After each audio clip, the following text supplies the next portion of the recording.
At the 2002 Salt Lake City Winter Olympics, short track 1,000 meters final, five skaters stood at the starting line, and the slowest among them was Australia's Stephen Bradbury. At 29 years old, his body was already battered from multiple horrific injuries, and people thought he was lucky just to have made it to the final. But as they rounded the last corner, all four skaters ahead of him collided and fell, and Bradbury, standing alone, claimed the gold medal. People called it luck, but he said, "This is not luck. This is a reward for enduring 10 years of falling and getting injured. This is the moving true story of a man who never gave up." Born in Sydney, Australia in 1973, Stephen Bradbury had been skating since childhood. He naturally pursued a path as a short-track speed skater, a sport where danger always lurked. Collisions were routine and injuries were an unavoidable fate. In 1991, 18-year-old Bradbury was selected for the Australian national team. In 1994, at the Lillehammer Games, Bradbury won a bronze medal in the final. But that joy was short-lived. During the race, he collided with another skater and crashed hard into the barrier, suffering serious injuries to his neck and back. The doctor's words were devastating. "You'll need at least 18 months of rehabilitation. Whether you'll be able to skate again, I can't guarantee." For a 21-year-old athlete, an 18-month gap meant the end of his career. But Bradbury didn't give up. Every day he endured painful rehabilitation therapy, dreaming of the day he would return to the ice. A year and a half later, he miraculously returned to the ice. But his body wasn't the same. His speed had decreased, and his reflexes weren't what they used to be. Still, Bradbury didn't stop. He refined his technique and worked hard to maintain his competitiveness in his own way. The 1998 Nagano Winter Olympics. Bradbury competed as part of the Australian team in the 5,000-meter relay and remarkably won a bronze medal. Australia's first Winter Olympics medal. Bradbury celebrated, but he still dreamed of a medal in an individual event. However, fate tested him once again. In September 1999, at a training facility in Sydney, Bradbury was training when a skater ahead of him fell. Bradbury lost his balance and fell too. At that moment, the blade of another skater coming from behind deeply cut into his right thigh. "Ah!" Bradbury's scream echoed through the rink. Blood gushed out like a fountain. "Stop the bleeding. Quick, call an ambulance!" The coach's urgent voice rang out. Bradbury felt his consciousness fading. He had lost too much blood. In the hospital emergency room, Bradbury stood at the crossroads between life and death. The emergency surgery was successful, but the doctor stitched his thigh with 111 stitches. When Bradbury regained consciousness, the doctor told him, "You were lucky. If it had been just a little deeper, your artery could have been damaged. But skating again will be difficult. The muscles in your leg are severely damaged." 26 years old, at an age when he should be entering his prime as an athlete, he was facing his second career-threatening crisis. This time, it really seemed like the end. But days later, he got out of bed, grabbed his crutches, and headed to the rehabilitation room. "I'm not finished yet," he told his coach. The rehabilitation was more painful than before.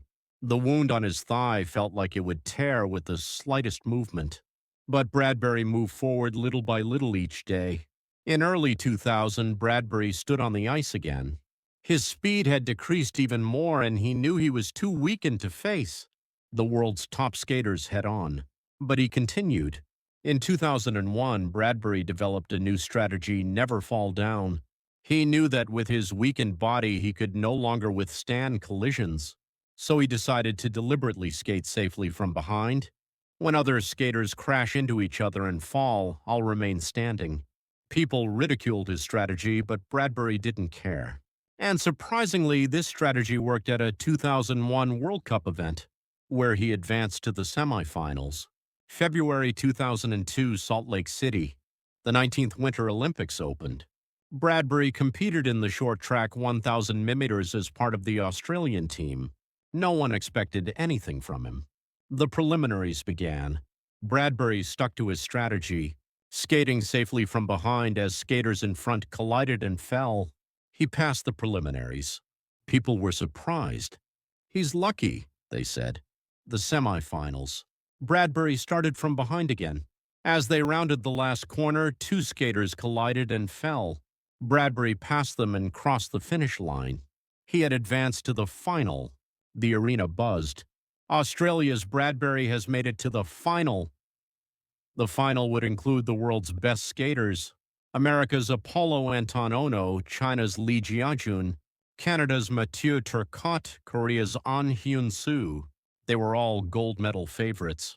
The night before the final, Bradbury spoke with his coach. "Coach, I'm already satisfied just having made it this far.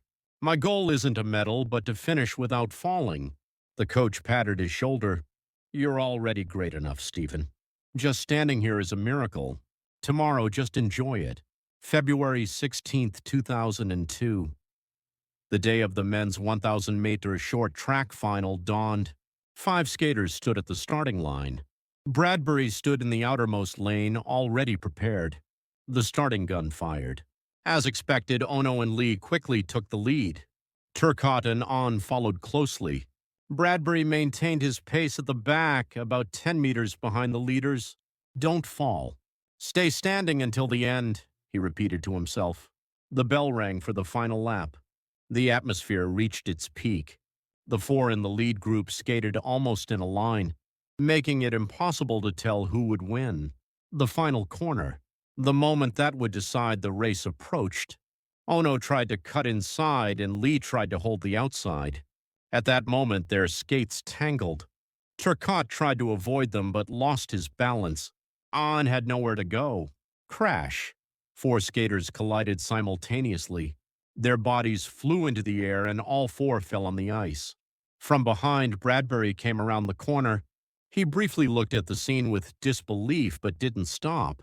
He quickly glided past the fallen skaters. There was no one ahead of him. Only 50 meters to the finish line. "Oh my God, it's Bradbury! Australia's Stephen Bradbury has taken the lead," the commentator shouted. The arena fell silent for a moment, then erupted in explosive cheers. Bradbury crossed the finish line and raised both arms high. Gold medal. The arena went crazy. Spectators stood and cheered, and Australian flags waved everywhere. "Unbelievable! Stephen Bradbury has won the gold medal. Australia's first individual Winter Olympics gold medal." Bradbury knelt on the ice, tears streaming down his face. 10 years of pain, 2 horrific injuries, countless rehabilitations. Everything flashed before his eyes. The coach ran over and hugged him. "You did it, Stephen." At the medal ceremony, Bradbury stepped onto the gold medal podium. The Australian national anthem began to play. Bradbury placed his hand on his chest, tears flowing. In a post-race interview, reporters asked, "You were really lucky." All the skaters in front fell. Bradbury smiled and replied, "People tell me I was lucky, but I don't think so. Over the past 10 years, I've fallen countless times and suffered 2 major injuries. 18 months of rehabilitation, 111 stitches, 6 liters of blood loss.